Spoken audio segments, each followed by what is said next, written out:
Roger Daniel. Here. Greg Emmerich. David Cash. Here. Nancy Griffith. Here. Todd Moore. Will Parsons.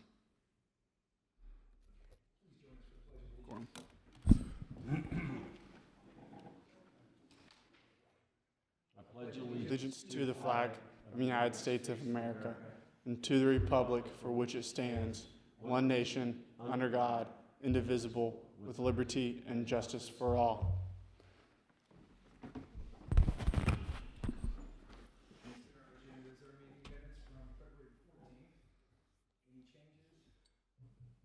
You swear me in. You solemnly swear or affirm that the testimony you're about to give before this board will be the truth, the whole truth, and nothing but the truth, so help you God. I do. Well, the only change I saw was that on the application for 2701 Central Avenue, Mr. Langhorne had seconded the motion, which couldn't be because he wasn't here. I don't know who seconded it, by the way. I just know that John wasn't here.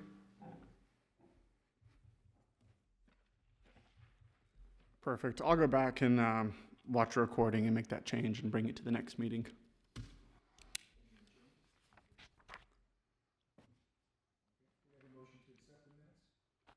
Well, could you accept them when I bring them back next time? Perfect. Thank you.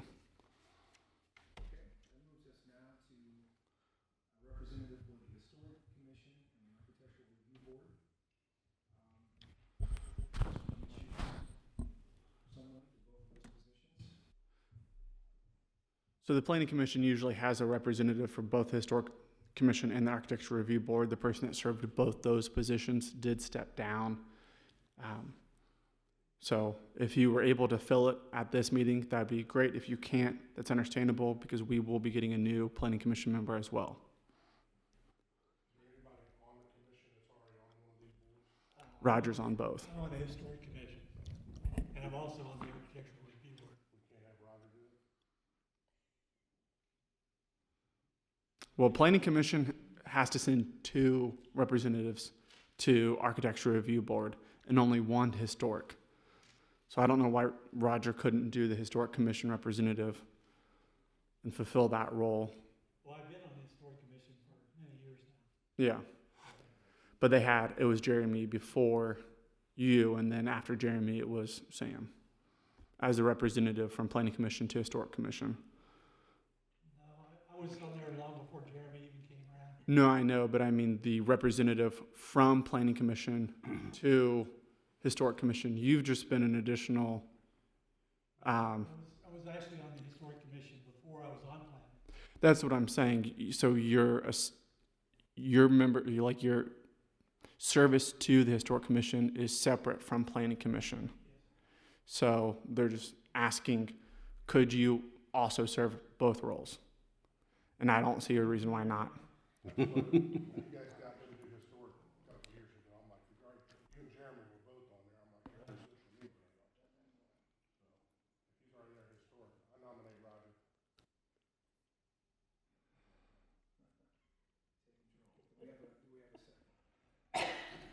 I'll second.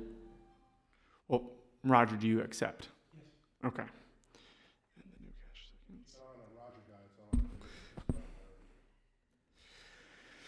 Roger Daniel, Yes. Greg Emmerich, Yes. David Cash, Yes. Nancy Griffith, Yes. Todd Moore. Okay, that brings us to our case this evening. This is a request by the applicant for the granting for approval of the preliminary development plan. We still need one for Architecture Review Board. I nominate whoever the new person is. You, You want to do it? You want to do it? Go ahead. Yeah, sure. I'm on it now. Okay, good. Oh, wait. Roger. well, we need, Planning Commission has to send 2.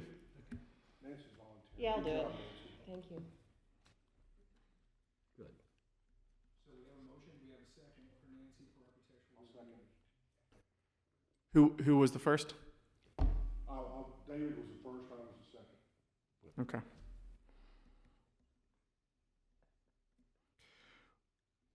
Todd Moore, Yes. Nancy Griffith, Abstain? We're voting for Well, you me? can vote Yeah, yourself. yes, Yes. sure. David Cash, Yes. Greg Emmerich, Roger Daniel? Yes. Okay.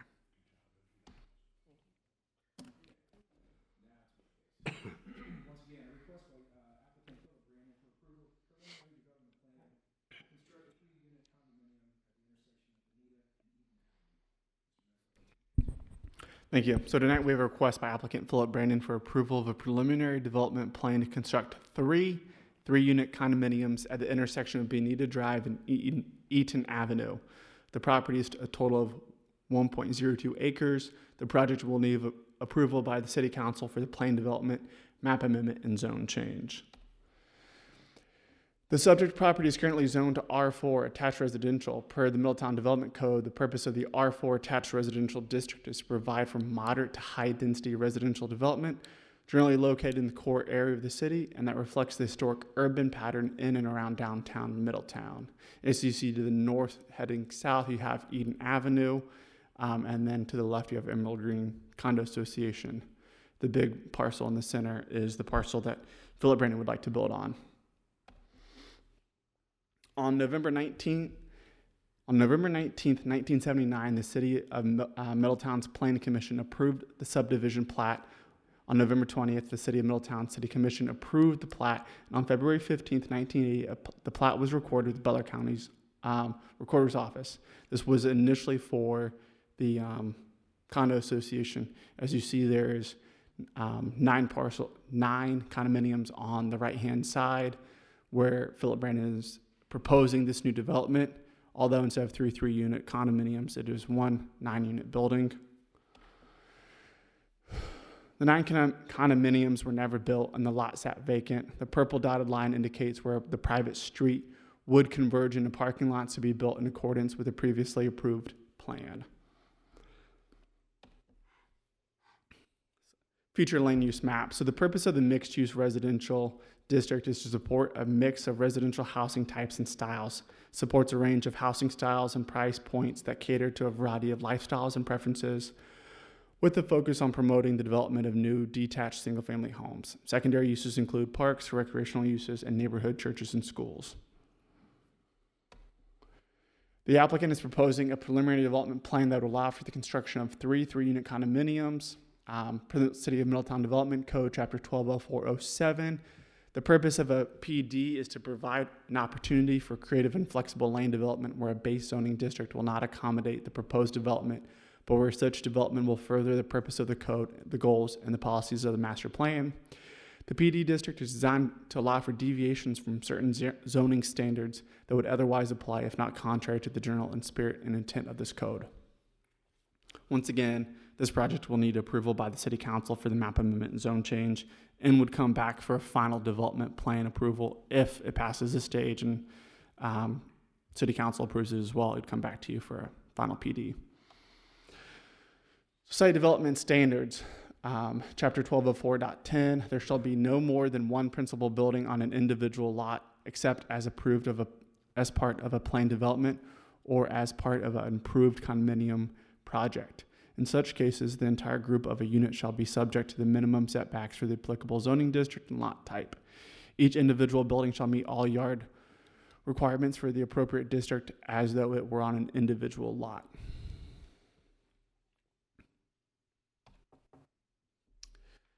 Chapter 121003, Architectural Standards for Residential Buildings. No building permit shall be issued without a determination from the Architectural Review Board of compliance with the standards set forth in this section.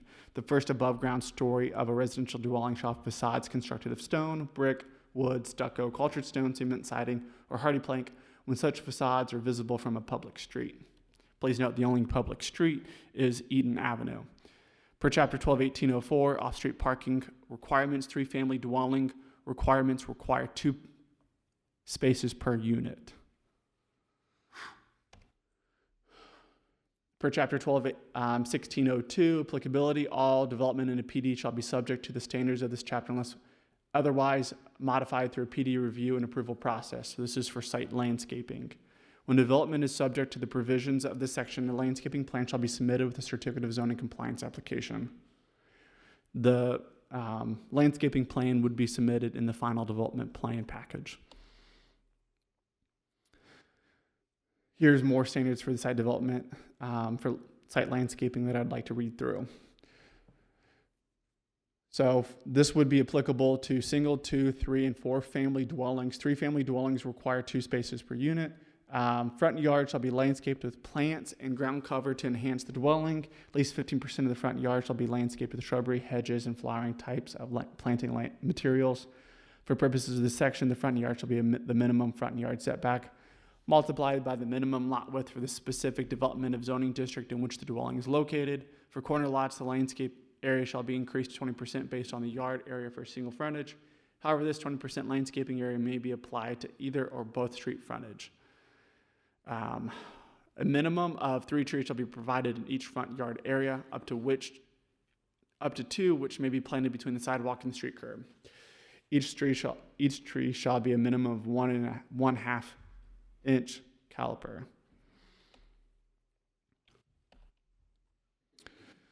Public notice was published in the newspaper and letters were sent to all property owners within 200 feet of the property. All letters and emails that were received were forwarded to the Planning Commission. There was one sent to you this afternoon.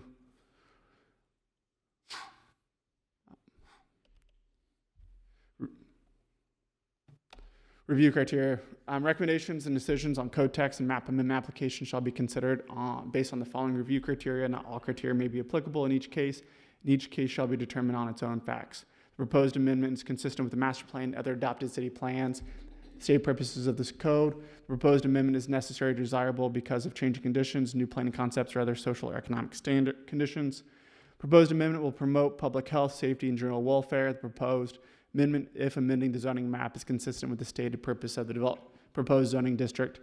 Proposed amendment is not likely to result in significant adverse impacts upon the natural environment, including air, water, noise, stormwater management, wildlife, vegetation, or such impacts will be substantially mitigated. Proposed amendment is not likely to result in significant adverse impacts on other properties in the vicinity of the subject lot. That ends my staff report. The applicant is not present. Please let me know if you have any questions. Thank you.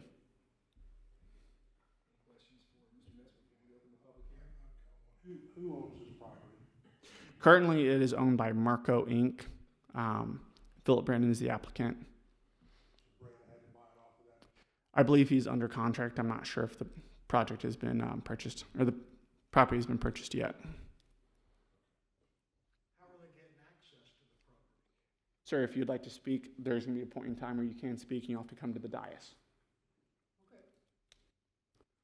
Since the public hearing, I will open the public hearing now, so anyone who wishes to speak in favor of the proposed variance, please come forward. Anyone wishing to speak in favor? Can you hear me back here? Your mic's not on, I don't think. There we go. Now you can hear me. So this is a public hearing. Anyone wishing to speak in favor of the proposed variance, please come forward. Wishing to speak in favor, please come forward. Mr. Cash would swear you in. Okay, seeing none. Anyone wishing to speak in opposition, please come forward. Mr. Cash will swear you in. One at a time, please.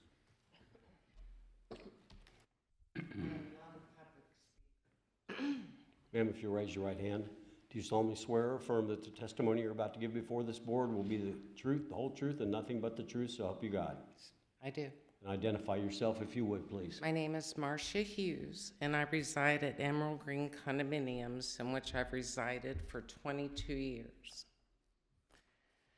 With the expansion of the condominium property, there's an option, but not obligation, to expand has expired. The declaration was filed with the Recorder of Butler County in 1992. It would have had to have been refiled in 1999, which it was not.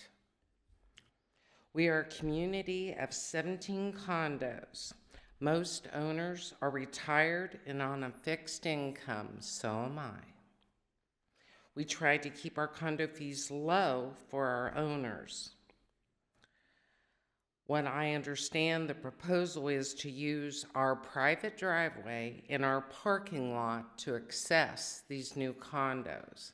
This would cause such a hardship for us financially. We are only 17 condos. Do you know how much it costs to pave and blacktop every year? We had a dump truck come through our little drive and they broke the grate. Did the city pay for it? No, we did. It was over $250. For our safety, we cannot have this. You have Eaton Drive. Open it up. That's what it's there for. These condos will not be associated with us because, as I said, it was never filed when it should have been for them to have the access to us. It would be a liability to us to have somebody access and use our property, and it would be a burden to our association. Our lane was not built to handle heavy equipment and excessive traffic. We, the owners, pay taxes on this property and maintain our property. The city doesn't do it for us, and they wouldn't do it for us. So you would be damaging 17 families that have enjoyed our quiet lifestyle at Emerald Green. And what about the cost of maintenance to maintain with all the traffic that would occur? To provide access to another condo association that doesn't belong to us. So respectfully, if you lived where I do, you wouldn't want that to happen to you. And I've lived in this city for 42 years. And I can't say I'm always pleased, but I have worked at Atrium and Middletown Regional Hospital and have paid my taxes all these years. And I expect you to protect me, my privacy, and my property. Thank you.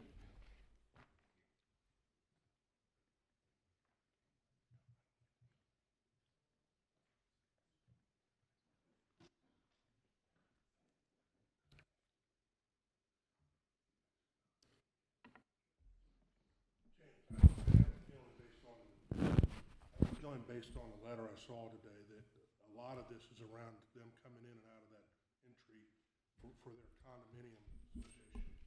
Am I understanding that that's never been the plan? Is that correct? I'm sorry, could you say that one more time? This new Brandon's building, is he planning on using their entryway to get to this new subdivision? From the application that he submitted, that's what it appears to be. I spoke to him when he did submit the application, and he stated that there is an access agreement from his parcel through the Emerald Green private drive. However, the city identifies the property as being a buildable lot because it does have access to Eaton. So he has access to Eaton? He has access to Eaton, which is why the application is seen before you tonight. So the issue with utilizing a private drive would be seen between, that's an issue that would have to be dealt with between the applicant and then the private property owner that he states that he has access to. The burden of proof is on the applicant, so that. We can set that requirement in. Absolutely. I'm actually surprised he's not here. Yeah. So gang, I guess my question, if the entry is not through your subdivision and he comes through Eaton, are you gonna be okay with that? I don't have a choice. Okay. So it would be okay. We can't have people speak from Yeah, crowds. yeah. So, Since it is a public hearing, since it is a public hearing, we'll need you to come to the microphone, please. If I can ask a question first. James, you said Mr. Brandon has indicated he has an agreement with Emerald Green HOA? not Emerald Green HOA, that he has, sorry, I can't see you, I know. that he has an access agreement through the deed or through the purchase of the property. But you haven't. I have not seen that, no. You've not seen it, it's not a recorded agreement with I have not seen that, no. Okay, so this is just by his assertion that Correct. he has an agreement with, which I think what What was the attorney's name for Emerald Green that provided us Jolie. What was her last name? Yeah, I've got it here. It's Julie Gugino. Ma'am, if you could, I need to see Mr. Metz here real quick. So according to Ms. Gugino, there doesn't appear to be any type of an agreement between him and the HOA for the use of that access road, which is a private road, correct? Correct.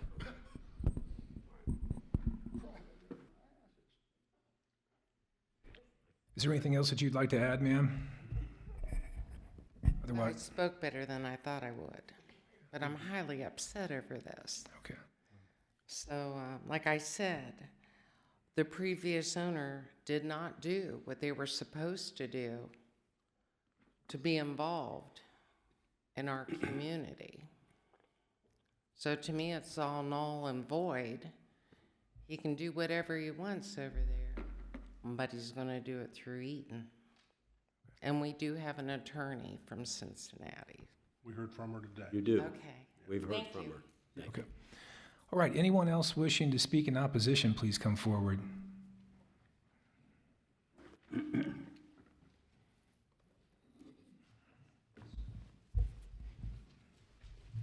you solemnly swear or affirm that the testimony you're about to give before this commission will be the truth, the whole truth, and nothing but the truth, so help you God? I do. Identify yourself, Dennis. Dennis Beatty. I live in West Middletown, but my office is 1900 First Avenue, Middletown. I own 2 of the condominiums that we're talking about. One of the stipulations that I saw was that in our condominium documents, it says that if the third building is built, it's to be in the same style and architectural flavor of what's already the 2 buildings. And James didn't show any pictures, but we saw pictures of what Phil is proposing. And they are 2-story buildings with garages. We are 1-story buildings with no garages. And so they don't match our buildings at all. And I know a lot of people that live there are really concerned about that, about as much as everybody driving through there.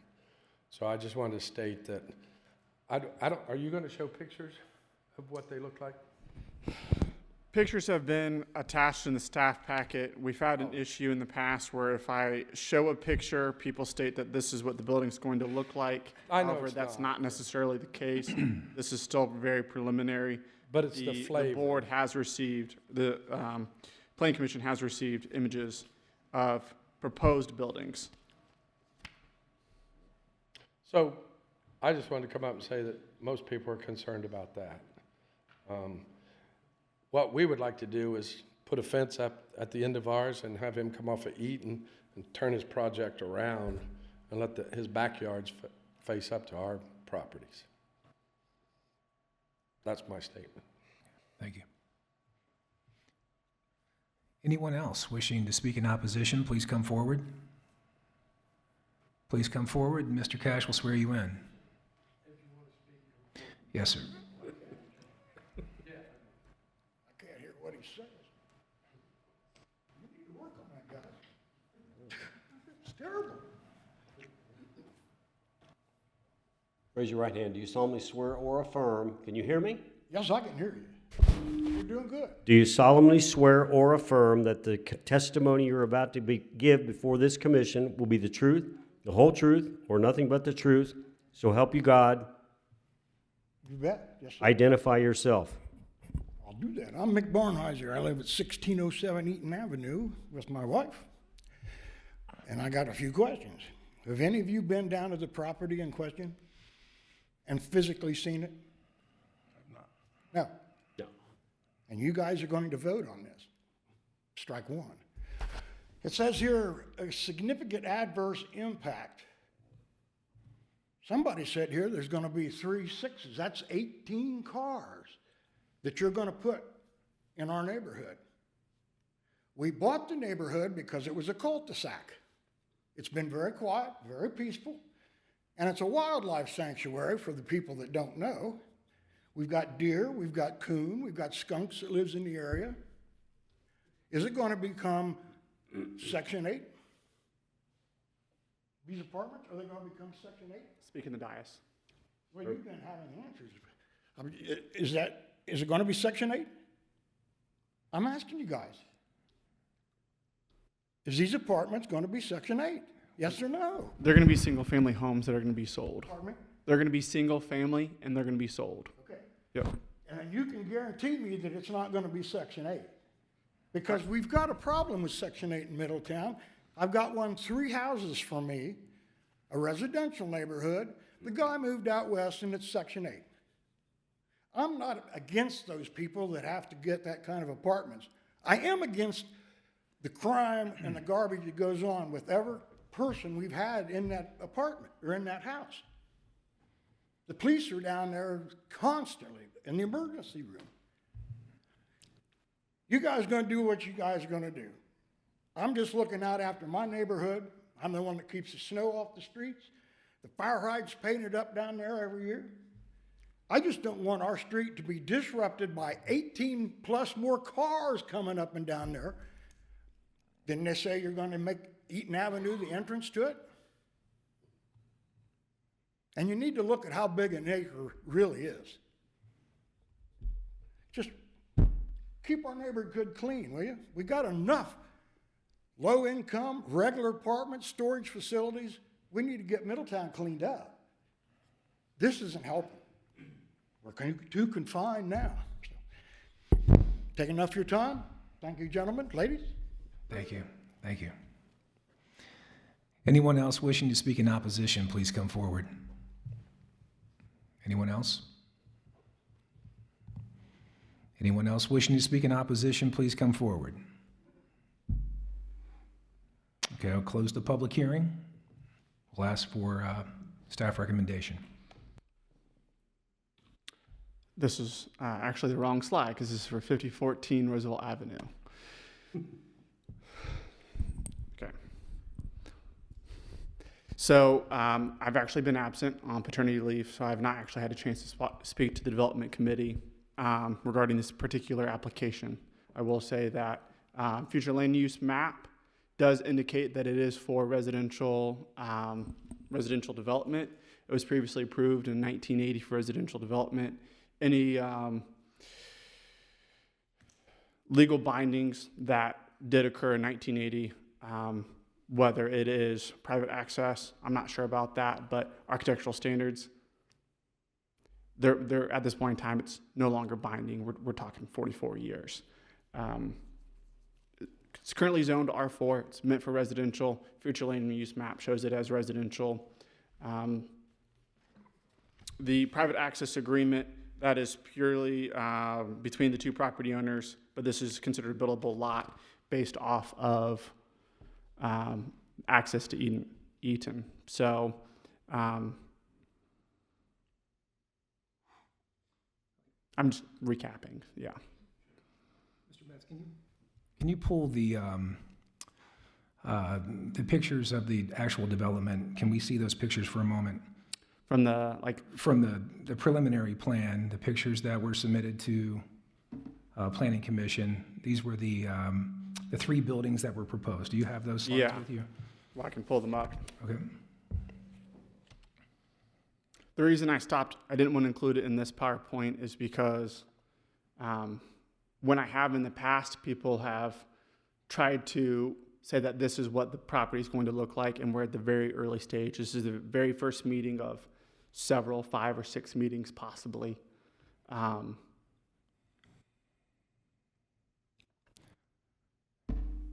I recognize that these are only preliminary drawings. I think Mr. Beatty mentioned that as well, but I mean, one part of the preliminary plan development review is that we're looking at architectural standards, we're looking at setbacks, those types of questions. So I think it'd be helpful to have those.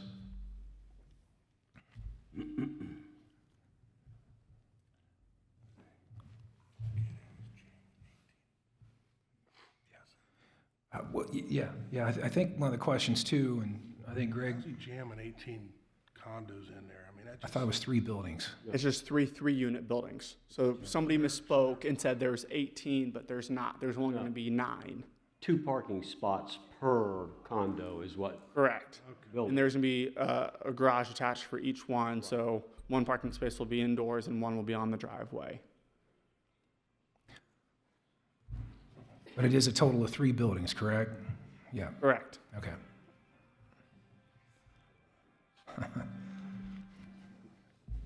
We don't have to, we're not approving the buildings right now, right? That comes later. Yeah, if we decide to. So here's the layout. Here's Eden Avenue coming down. This is a water line, actually, comes through. And then this is the parking lot for Emerald Green. And it shows the 3 3-unit buildings facing this private drive.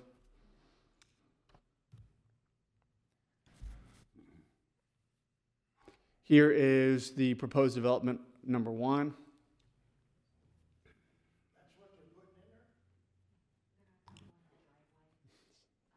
This is proposed number 2. Obviously, these will have to be they'll all be 3 units. What was submitted were 2 units, but once again, they're going to be 3.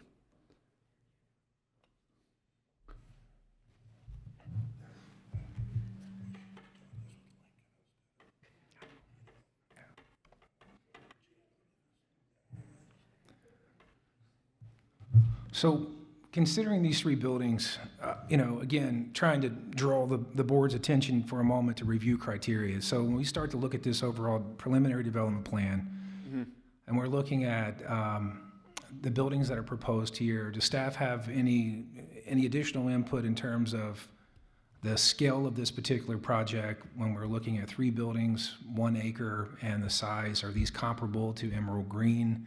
I tried to do a little research on that myself in terms of these overall, the size of the condos being proposed. Any staff input on that at all? So Emerald Green is 3, well, it was at one point in time the 3 different parcels. Now it's the 2. Density, it's fairly similar. Each lot would have approximately 9 different units, but this is not connected to, although it is connected or contiguous to Emerald Green, it's not in like a development for Emerald Green. So I would kind of want to steer away from that thinking, if possible, and just go from what the site development standards say. Okay. So currently, if he came in tomorrow, if the applicant came in tomorrow and said, I want to build 1 4-unit building and had plans for it, we would have to approve it tomorrow. But in terms of the scale of these particular buildings for site setback requirements, these would meet the setback requirements? They would not meet the setback requirements. So, I thought I read that. Okay, I must have read it incorrectly then. yeah, absolutely. So I included the site development standards. I included all information that would have to be reviewed during this process in the PowerPoint. I kind of read through it all just because I want to go ahead and set the standards forward. There's no deviations he's asked for other than the site development standards and the number of units on the lot. So the setbacks would not be met for front or rear yard, but they would be met for the side yard, and number of units would only be permitted. There would only be 1 4-unit building that would be permitted to be developed on this site as standard. That's the way it is now. That's the way it is now because it has reverted back to the R4 zoning district. It's 44 years. What about the entryway? Is the entryway, would that still have to be eaten, or would it have to? If you wanted to do the 1 4-unit building, yes. That's why it's considered a buildable lot from the city, is because he has access from a public road. So what level of engagement has Mr. Brandon had with the residents? I'm not sure. Okay. I mean, as we know, as we've gone through many of these plans, that often becomes an issue when we don't have an applicant with us, and also an applicant that has not engaged with the folks in the community. So that does become a problem. I am concerned, since the proposed entryway is this private drive, I'll call it a private drive for Emerald Green condos. Can the city approve can the planning department approve a development that does not have access, shouldn't say does not have, but does not have secured access to these condominiums. I mean, I would think, Right. I would think that a recorded driveway agreement would, for any lender, obviously would be required. And in this particular case, from what we understand, there is no recordable agreement between the HOA of Emerald Green Condominiums and Mr. Brandon for this proposed development. There's not been anything provided to the city. Right. So if there was not, are we not presented with a conundrum that where we cannot agree to? The default would be to utilize Eden Avenue. Would be to use Eaton Avenue, and from what I'm gathering, that default would not be a problem with the condominium association. But apparently, Mr. Brandon has not proposed that type of an alternative to the Emerald Green private drive. Okay, thank you. That's, well, if he does, I am gathering from the communication from Ms. Gugino that there is no signed recordable easement agreement for use of that Emerald Green condominium driveway or lane. That's what I'm gathering.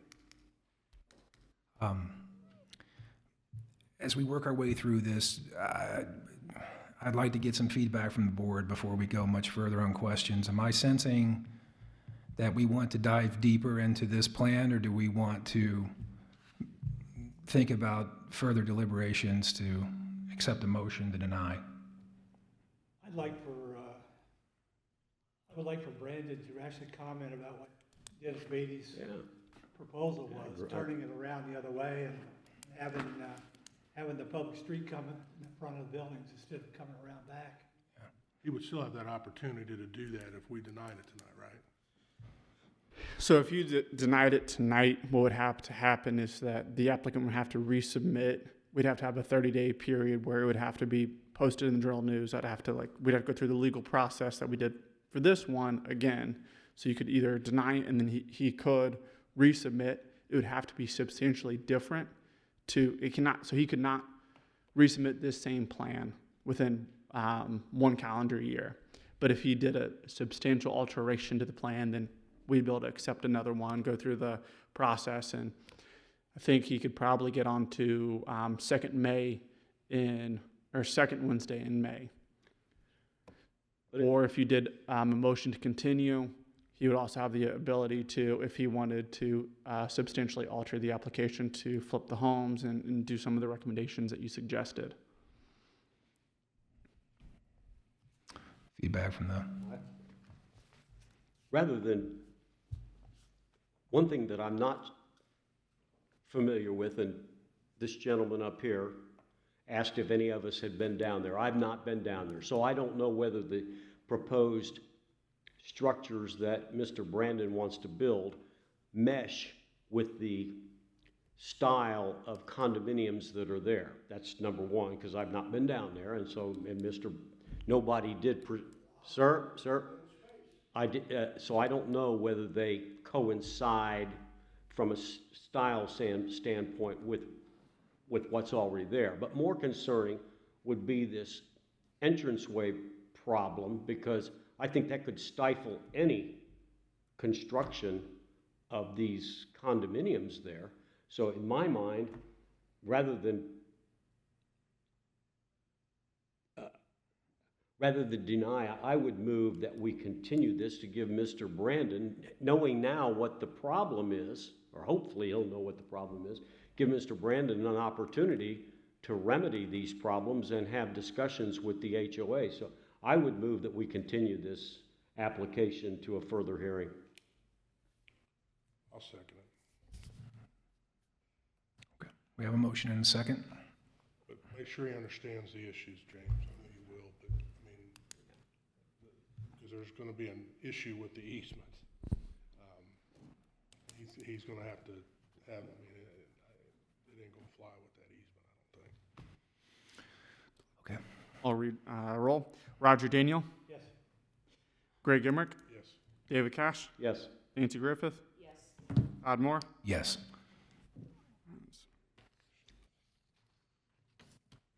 Am I allowed to ask one question? Did he ever show staff's recommendation? It flashed on and then it went off. Because it was a staff recommendation for a prior application. Oh, it was? Oh, Yeah. okay. I didn't know if you had one for this project. No, we didn't have a staff recommendation. Okay. But- That's fine. I saw it Yeah. flash, and that's all I saw.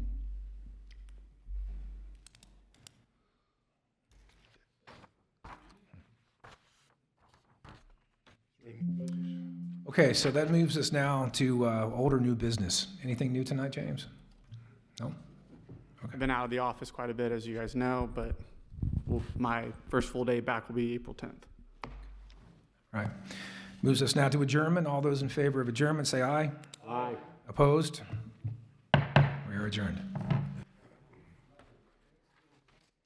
Thank you all for coming. We do appreciate it.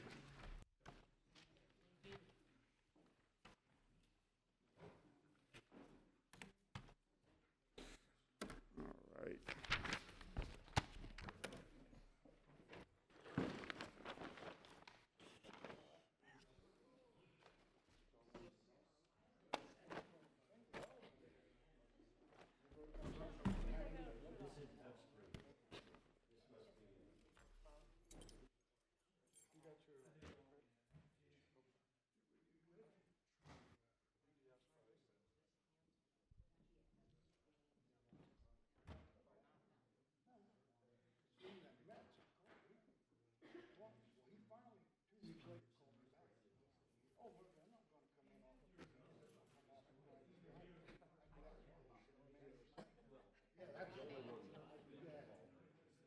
That was a story.